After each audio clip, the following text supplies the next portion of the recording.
Welcome to How to Draw a Symbol. Today we're going to learn how to draw a Brachiosaurus. Let's start off by drawing a long curve for the tail that goes up into a bump for the back, then goes up again for the neck, and turns back down like so for the head. From there, draw a small bump for the snout, then curve down following the neck.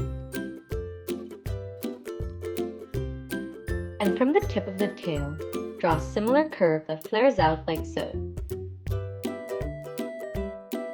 Back at the front, draw an open rectangle just like this for one of the legs, followed by an L shape here for the other leg.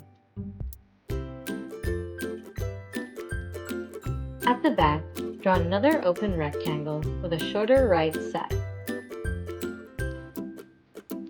followed by a long curve underneath for the belly, and another L shape for the back leg. Lastly, draw a dot on the head for an eye,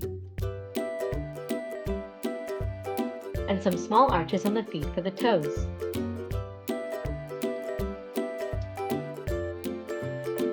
And now you've got a Brachiosaurus.